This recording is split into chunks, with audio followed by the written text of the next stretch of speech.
Hey, what's up, everybody? Welcome to my channel. My name is Paul, the Canadian Snowman, here with another awesome video. This is actually at the start of a brand new series. It won a poll here, and yeah, Hannibal. I just finished watching the First Punic War, and Carthage was Carthage was defeated, and Rome won, and I'm guessing Hannibal. It was the son.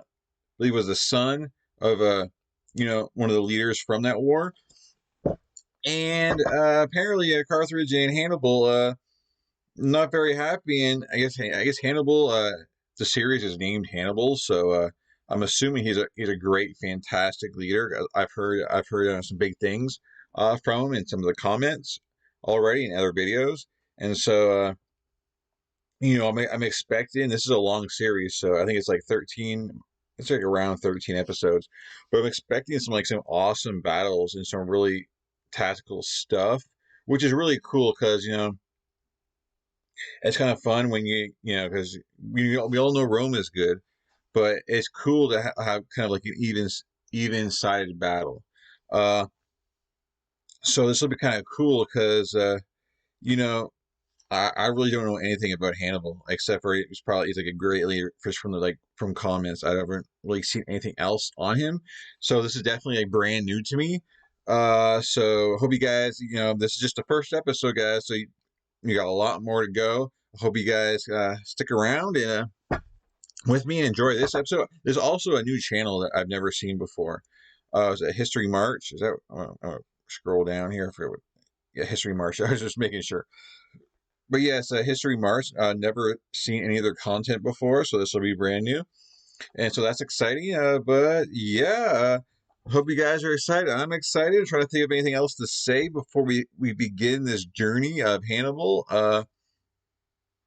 I can't really think of anything to say. I'm just excited to see what he has to offer, and so we can discuss as the video goes on. And yeah, you guys are ready? I'm ready. I forgot my drink, but oh well, I'll survive. Hope you guys are ready to have a drink, have something to eat, and please hit that like and subscribe, guys. I really appreciate it. It helps the channel grow, and gets more people interested in the cool stuff of history, like we like, because this stuff is really cool, and the people who don't like this kind of stuff in history, I don't know what's wrong with them, because I find it fascinating. So, anyways, yeah, let's can just do this. And if you like this kind of content, I have a bunch of playlists, of other cool stuff I've covered. So definitely check those out. And here we go. Road to Rome, Hannibal, Part 1, the Second Punic War. All right. 3, 2, 1. Bam.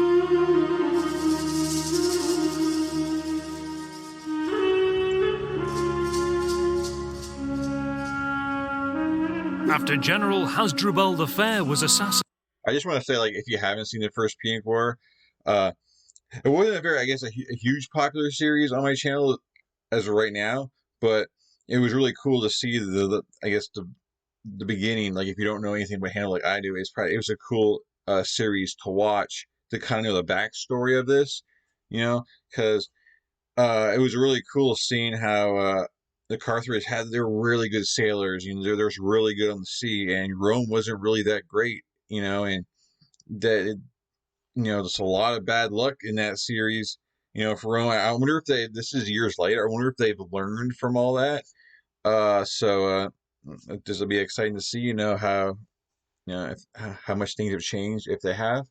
So, and so here we go. Oh, sorry. After General Hasdrubal the Fair was assassinated by a Celtic slave, 26-year-old Hannibal was elected as the new Carthaginian commander. Okay.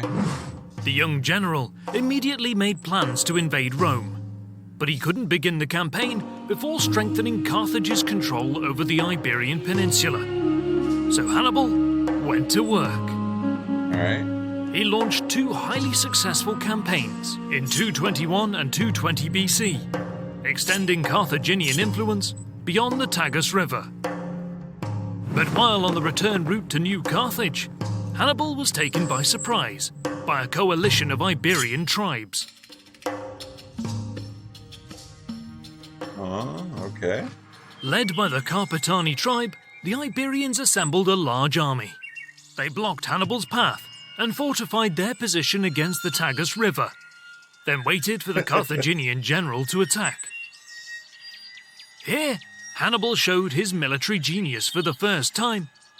Instead of attacking the Iberians head-on, he erected his own fortified camp and waited. By day's end, his scouts found a river crossing to the southeast.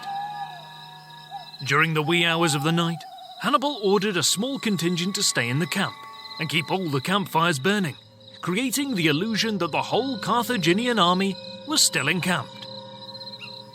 Meanwhile, he led his army on a swift flanking maneuver further up the river. By sunrise the next day, Hannibal was behind the Iberian position, feigning retreat towards New Carthage. Thinking that the Carthaginians were retreating, Iberians rushed to intercept them. But once they were midstream, Hannibal sprung his trap and unleashed his cavalry. Iberian infantrymen, chest deep in the fast-flowing river, couldn't offer much resistance and were cut down with ease by the Carthaginian cavalry charge. Those who managed to cross were trampled by the elephants. Damn. By now, the Iberian army lost all cohesion, and the mass of tribal warriors started fleeing. Hannibal ordered his army to pursue them across the river, completely routing the enemy. Wow. Man, we're 2 minutes in, already had an amazing battle. I'm loving this, and this is the first time I ever watched this channel. I liked a little bit of comedy. I like how it's kind of got the same kind of thing, just those of you who've watched Kings and Generals channel, the whole positioning of where the troops are, so just how that's set up. It's similar to that, but also it's got some comedy to it, and it's very swift, and how the battle went there, man. That battle was finished fast, and that was I really enjoyed it. It was kind of a big breath of fresh air, just a different way of doing things, and I really liked that. That was cool, man. That was genius, though, man. Set up a fake camp, and then Hannibal wasn't afraid at all. I know exactly what I'm doing. I'm going to do this at night and blah blah blah, and he did it and executed to perfection. So, man, that's a sign of things. Obviously, it's not against the Romans. It's but it's very cool that just the tactics that he's using to show us those smarts right off the bat. I thought that was really cool. That was awesome. But yeah, this is what I'm talking about. The pieces. I love this visual aspect. I love this in the videos, and they had the comedy thing with the speech bubble. That was pretty funny, guys. All right, completely routing the enemy. On the Tagus River, Hannibal had his first major victory, but Rome took notice. Wanting to stop Hannibal's expansion, the Romans made their presence felt.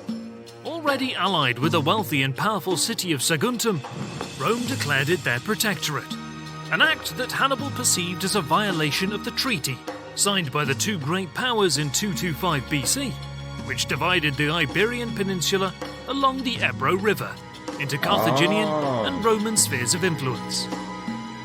A sworn enemy of Rome, it didn't take long before Hannibal acted.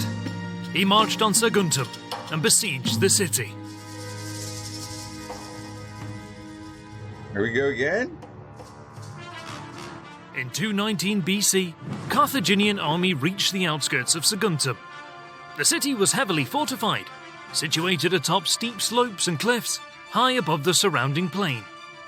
Saguntines requested aid from Rome, but the Romans were busy fighting the Illyrians. Nevertheless, with provisions stockpiled, Saguntum was prepared. Besieging it would not be easy. Hannibal installed a blockade around the entire city and placed most of his force at the western end. Saguntines stubbornly kept pushing every Carthaginian assault back, but the siege went on for months, and the many assaults gradually wore down portions of the wall. Eventually, the defenders had to abandon their outer defenses and form up behind the inner wall. Slowly and relentlessly, Hannibal's army made progress. Wow. And after 8 brutal months, the Saguntines made their last stand at the citadel. Soon after, the city fell. Wow. Inhabitants that survived the siege were either killed or sold into slavery.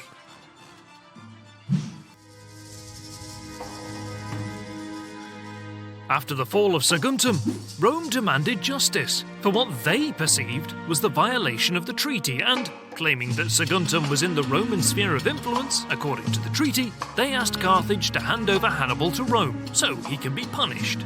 What? But the Carthaginian Senate stood by their general, and by the end of the year, the Second Punic War began. That's funny. All right, so this is how the war starts, but another, big victory, for Hannibal. I mean, it wasn't, as a siege. It always amazes me how these sieges take months and months and months, man. It seems like that's a long period of time, like, I guess kind of like in today's age for just that kind of thing, but back then I'm sure it wasn't. But yeah, another awesome victory, and man, this show is definitely look at it's 5 minutes in and already had like 2 battles, decisive battles, so this is awesome, guys. I'm loving the start. I'm only 5 minutes into the series out of 13 parts. It's already going great. Hope you guys are same as pumped as I am. That was the intro. Sweet. Hannibal wintered in New Carthage, preparing for the upcoming campaign. He placed his brother, Hasdrubal, in charge of Iberia with 15,000 troops and 21 elephants, along with a fleet of ships to protect the coastline. To break possible tribal allegiances, around 15,000 Iberian infantry was swapped for 15,000 African infantry, who were more reliable, sending the Iberians to Carthage and Libya to bolster defences against a possible Roman landing. And in the spring of 218 BC, with the full support from the Senate, Hannibal marched out of New Carthage with 54,000 infantry and 8,000 cavalry, dividing his army into 3 columns. But beyond the Ebro, tribes allied to Rome were hostile to the Carthaginians, and it took Hannibal about 2 months to pacify the region. He placed around 10,000 troops under the command of Hanno, ordering him to establish a line of defense on the Ebro against possible incursions into Carthaginian territory. With 38,000 infantry, 7,000 cavalry, and 37 elephants left at his disposal, Hannibal crossed the mountains and encamped on the other side of the Pyrenees. Meanwhile, the Romans divided their forces. Their plan was to send Consul Publius Cornelius Scipio to intercept Hannibal in Iberia. Simultaneously, Consul Tiberius Sempronius Longus sailed to Sicily with the intent of attacking Carthage itself, if Scipio managed to stop Hannibal's advance. Additional Roman forces were left to guard the recently conquered Gallic lands in the Po Valley, a region the Romans called Cisalpine Gaul. Back at the foot of the Pyrenees Mountains, Hannibal laid the groundwork for the invasion. Rather than fighting his way towards Rome, he did everything to avoid conflict with the Gallic tribes, mostly paying them for free passage through their territory, promising that his only interest is to fight Rome. Moreover, Carthaginian messengers returning from the Po Valley assured Hannibal that the Gallic tribes there would welcome him, and that they already began hostilities against Rome in anticipation of his arrival. This was welcomed news for Hannibal, because he knew the Po Valley could provide the manpower and act as a staging point for operations into Roman territory. As Hannibal approached the River Rhone, Scipio's army disembarked at Massalia to resupply while on their way to Iberia. The Roman general knew that Hannibal crossed the Pyrenees, but he wrongly estimated that the Carthaginian general was still far from the Rhone. In truth, Hannibal's army was only 4 days' march away from Massalia. Oh, here we go. Hannibal rested his army for 3 days in hostile territory and began preparations to cross the Rhone. With the Roman army just 4 days away, Hannibal wanted to avoid a set-piece battle with the Gauls, eager to press on towards the Italian peninsula as soon as possible. But on the opposite riverbank, encamped was the army of the Caveres tribe, a Roman ally. They gathered all their boats and built a barrier on the riverbank in preparation to contest the Carthaginian crossing. But Hannibal devised a cunning plan. Here you go again. On the third night, under the cover of darkness, he sent a flanking detachment under the command of Hanno, son of Bomilcar, some 40 kilometers, 25 miles, north. Hanno crossed the river and rested his troops for one day. They don't On know the second this? night after leaving the Carthaginian camp, Hanno's detachment again moved during the night, eventually deploying behind the Caveres camp at dawn. The trap was set. Oh my god. Early next morning, Hanno used smoke to signal Hannibal to start crossing the Rhone. As the Carthaginian vessels were lowered into the massive river, the Caveres army formed a line on the opposite bank. Hannibal was one of the first to cross. To the roars and cheers of his men on the western bank,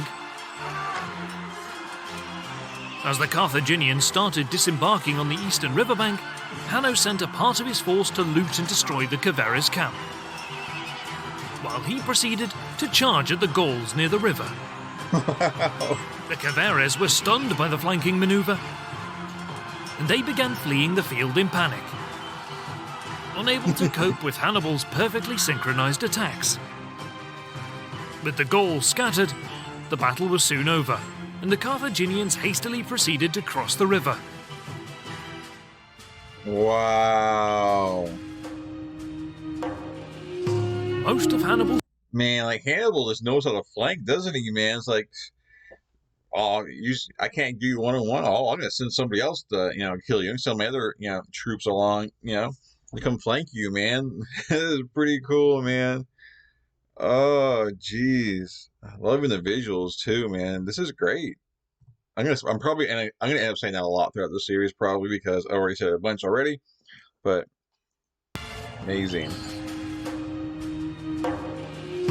Most of Hannibal's troops crossed the Rhone by the end of the day, while it took another day to get the elephants across the river. While the Carthaginian army gathered on the eastern bank, friendly Gallic messengers from the tribes in the Po Valley arrived, warning Hannibal that a Roman fleet is anchored nearby. Hannibal sent his scouts to locate Scipio's army, and incredibly, not long after, his Numidian scouts stumbled into a Roman Gallic scouting party. Both generals now knew each other's whereabouts. Yeah. Scipio quickly moved north to confront Hannibal, but by the time the Romans reached the crossing point a few days later, only an empty Carthaginian camp was left behind. Hannibal had no time to waste. He had to reach the Alps before winter. But as Hannibal's army began their journey over the Alps, trouble was brewing in Sorry for that. Iberia. Scipio placed his brother Gnaeus Cornelius Scipio Calvus in charge of leading the army into Iberia, while he headed back to the Po Valley to assume command of the Roman troops there and prepare for the Carthaginian invasion. Scipio Calvus, now in charge of the invasion force, disembarked at Emporiae. The Greek trading cities and the Iberian tribes in the region welcomed the Romans. But even prior to the arrival of Roman troops, the Carthaginians began to lose control over the conquered region, as Hanno's force was not large enough to conduct offensive operations. What's worse, Hanno only learned about the Roman arrival and Scipio Calvus was well on his way towards the Ebro River. He sent word to Hasdrubal, who began marching north with 8,000 infantry and 1,000 cavalry. But instead of waiting for Hasdrubal, Hanno marched out with 10,000 troops to meet the 20,000-strong Roman army. Unsurprisingly, Scipio Calvus easily crushed the Carthaginians, killing 6,000 and capturing 2,000 troops, along with Hanno himself. Once Hasdrubal arrived, he didn't have enough troops to meet the Romans in battle, so he launched fast-moving raids along the coast. Carthaginian raiders killed many Romans. I don't understand that. Like, you're outnumbered, or you know that you need help, so you send for help. And before your help gets there, you attack. Like, why did you even call for help anyway? If you're not gonna use it, like you're not gonna, I don't know, team up. Oh, it didn't seem to make a whole lot of sense. We launched fast-moving raids along the coast. Carthaginian raiders killed many Roman sailors as they were foraging, reducing the effectiveness of the Roman fleet by half. Nevertheless, Rome now had full control over Iberia north of the Ebro River, a serious blow to the Carthaginian war effort. Yeah. Moreover, northern Iberia would become a base of operations for Roman incursions into Carthaginian territory south of the Ebro River. Meanwhile, having marched his forces over the Alps, Hannibal would soon turn the Italian peninsula into a war zone, in a campaign that would elevate him to a general of legendary status. Oh yeah.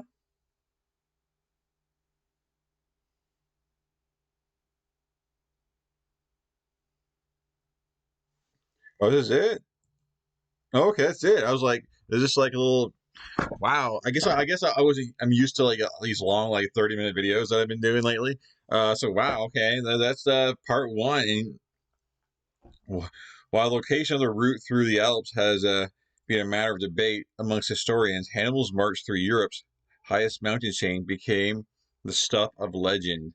So wow.